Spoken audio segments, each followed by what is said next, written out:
ሰሞኑን እንግዲህ በኬንያ የኢትዮጵያ አምባሳደር የቀድሞ መከላከያ ጀኔራል የአሁኑ አምባሳደር ባጫ ደበሌ ሰሞኑን አንድ መጽሐፍ አስመርቀዋል። በዚህ መጽሐፍ ምርቃት ላይ እንግዲህ የተለያዩ መልእክቶች ተላልፈዋል። ከነዚህ መልእክቶች መካከል ፊልድ ማርሻል ብርሃኑ ጁላና ባጫ ደበሌ የተናገሯቸው ንግግሮች አሁን መነጋገሪያ ሆነው ቀጥለዋል። በተለይ ኤርትራን ማዕከል ያደረጉ የሁለቱ ወታደራዊ መሪዎች ንግግርን በተመለከተ የወጡ መረጃዎች እንደሚያሳዩት በፊልድ ማርሻል ብርሃኑ ጁላ የአማራን የሚመለከትም ጦርነት የለም፣ ኦሮሞን የሚመለከት ጦርነት የለም፣ ትግራይን የሚመለከት ጦርነት የለም፣ እየተደረገም አይደለም፣ ይሄ ጦርነት ባለቤቱ ሌላ ነው ሲሉ በስም ያልጠቀሱትን አካል የዚህ ጦርነት ባለቤት እንደሆነ ሲናገሩ፣ በሌላ በኩል ደግሞ ከኢትዮጵያ ካልተበጠበጠች በሰላም ውለን አናድርም በሚል በሕግ ጭምር ያስቀመጡ በሚል እንደዚሁ በስም ያልጠቀሷቸውን አካላት ኮንነዋል። ጀነራል ባጫ ደበሌ ደግሞ አሰብን በተመለከተ ለኤርትራ መሪዎች ምክር ቢጤ በሚል ይህን ተናግረዋል። የኤርትራ መሪዎች ሞኝ ካልሆኑ በስተቀር አሰብን በጋራ አንጠቀምም አይሉም። ይህን የሚሉ ከሆነ አሰብን እናመጣዋለን ሲሉ ነው እንግዲህ የተናገሩት። በኢትዮጵያ ወታደራዊና የፖለቲካ መሪዎች ንግግር በተደጋጋሚ የኤርትራ መንግስት ተደጋጋሚ መግለጫዎችን እያወጣ እንደቆየ ይታወቃል። እንግዲህ ከ3 ቀናት በፊት የጸረ ሽምቅ ውጊያ በሚል የሽምቅ ውጊያ ስልቶች በሚል አምባሳደር ባጫ ደበሌ ያሳተሙት መጽሐፍ ንግግር ላይ የተላለፉ መልእክቶች ናቸው። ከኤርትራ በኩል እነዚህ ንግግሮች ምላሾች እስካሁን አልተሰጡም። ያው ከዛ ቀደም ብሎ ጠቅለል ያሉ ምላሾች ሲሰጡ ነበር እየቆዩት። ለማንኛውም እነዚህ ወታደራዊ መኮንኖች በቀድሞ የመከላከያ የሰራዊት የጦር ሰራዊት በሚባለው በደርግ ዘመን የነበረው በኋላ ወደ ኢህአዴግ ራሳቸው እንግዲህ በምርኮም በተለያየ መንገድ የተላለፉ በኢህአዴግ ጊዜ በነበረ ሰራዊት ውስጥ የነበራቸው ሚና ላይ አሰብን በተመለከተ ይነሱ የነበሩ ጥያቄዎችን እንዴት እየመለሱ እንደቆዩ ያው ይታወቃል። ከዚህ ጋር በተያያዘ እንግዲህ እንደነ ተስፋዬ ገብረአብ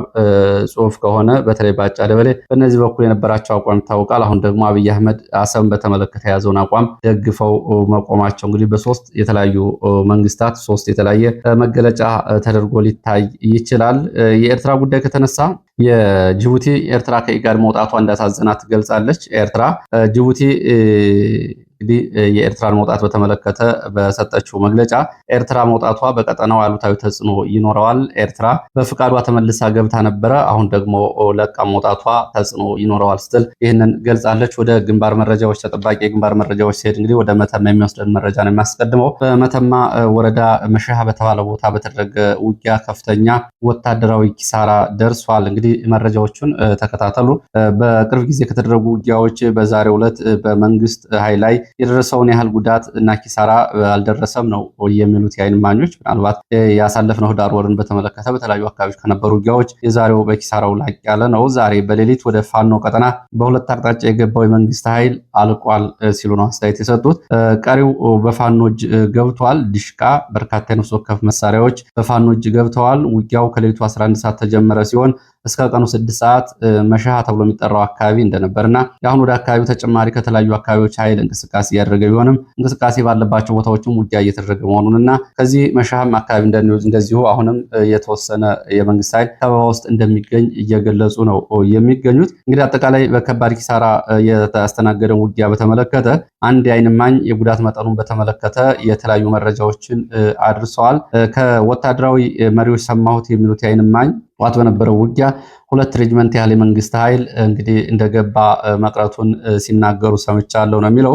ይህንን በተመለከተ ደግሞ ፋኖ የመረጃ ምንጮች ደግሞ ሙትና ቁስለኛ በመቶዎቹ ይቆጠራል ነው የሚሉት። ምርኮ ብቻ ከ170 በላይ በእጃችን አለ ነው እያሉ ያሉት። ይህን እንግዲህ በተመለከተ አሃዛዊ መረጃዎችን ጨምረው ይፋ እንደሚያደርጉ ነው እየገለጹ የሚገኙት። ከዚህ ጋር አንድ ሙሉ ድሽቃ፣ ሌላ እንደዚሁ የድሽቃ መሳሪያ ያልተሟላ አካል በቆጠራ ላይ ያለ የነፍስ ወከፍ መሳሪያ እንዳለና በተለይ ብሬን፣ ስናይፐርና ክላሽንኮፍ በዚህ ምርኮ ውስጥ እንደተገኙ ነው የተገለጸው። በሁለት አቅጣጫ ሽፋን ለመስጠት የገባ የመንግስት ኃይል ጋርም እንደዚሁ እዚህ መሸሃ ተብሎ ከሚጠራው ቦታ ከመድረሱ በፊት በውጊያ እየተደረገ ነው የሚገኘው። ሌሊት የገባው የመንግስት ኃይል ውስጥ እንደዚሁ ከበባ ውስጥ ያለ ኃይል አለ።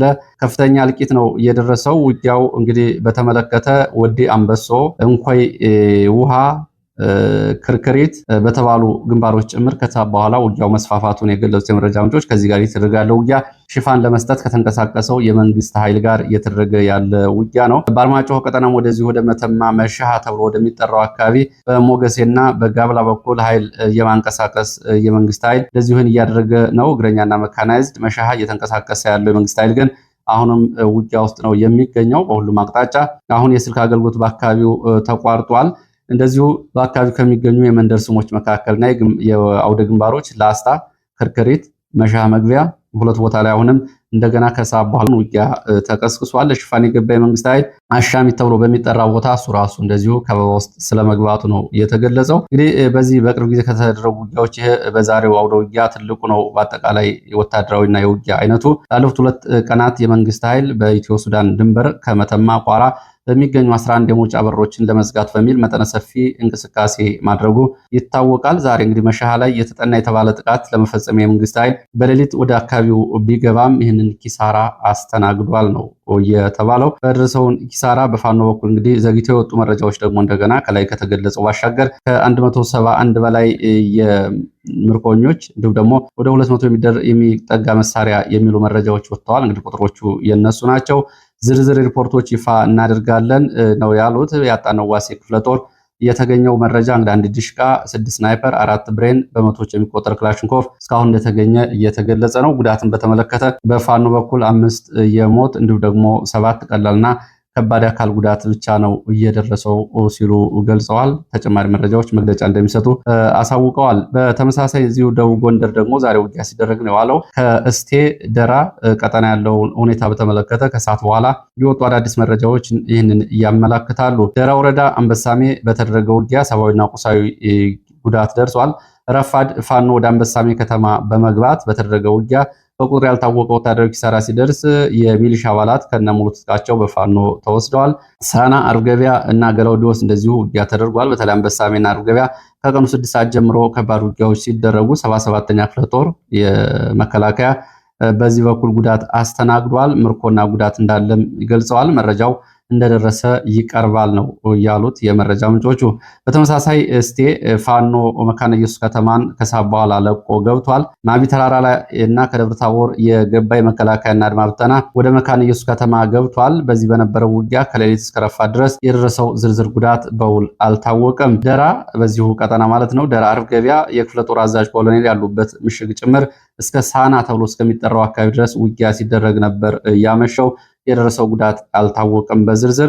መካነ ኢየሱስ፣ አንበሳሜ፣ አርብ ገበያ እንዲሁም ደግሞ ሌሎች ትንሽ ከተሞች የነበረው ዘመቻ አንድ እዝ የአማራ ፋኖ ብሔራዊ ኃይል በዚህ ቀጠና በተመሳሳይ ሰዓት ያደረጋቸው ውጊያዎች እንደሆኑ ነው። እንግዲህ ሰሜን አማራ ቀጠና የጣና ገላውዲዮስ፣ ዋንታባት፣ ጉና ክፍለ ጦር በጋራ ያደረጓቸው ውጊያዎች እንደሆኑ መረጃው ያሳያል። ከደብረ ታቦር አመሻሹን ተጨማሪ ተሽከርካሪ አድማ ብተናና መከላከያ ጭኖ ወደ እስቴና ደራ በሁለቱም አቅጣጫዎች እንቅስቃሴ እያደረገ መሆኑን ለዚሁ የወጡ መረጃዎች ያሳያሉ።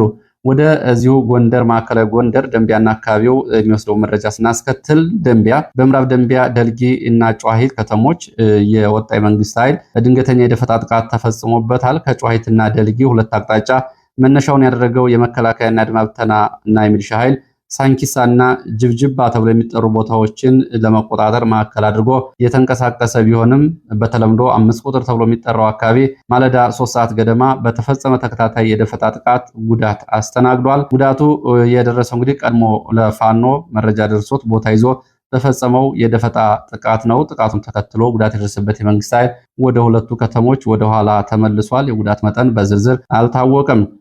ይሄ ዛሬ ታህሳስ ነው እንግዲህ የተፈጸመው የደፈጣ ጥቃት። በተመሳሳይ በትላንትናው ዕለትም እንደዚሁ በዚሁ ቀጠና ለፋ ጣቁሳ ወረዳ ረፋድ ላይ ድኩል አርባ ተብሎ በሚጠራ ቦታ ድንገተኛ የደፈጣ ጥቃት ተፈጽሟል። በዚህ ድንገተኛ የደፈጣ ጥቃት ጉዳት ደርሷል። የደረሰው ጉዳት ግን በዝርዝር አልታወቀም። እንግዲህ በደፈጣ ጥቃቶችና ውጊያዎች ናቸው። ሌላው እንደዚሁ የፋኖ የሰራዊት ግንባታን በተመለከተ ላለፉት 2 ሳምንታት እንደዚሁ ቆም ብሎ የነበረው የፋኖ የሰራዊት ግንባታን በተመለከተ የምርቃት መርሃ ግብር ዛሬ በተለያዩ ቦታዎች እየተደረገ መሆኑን የሚገልጽ ነው። በ2 ቦታዎች ተደርጓል።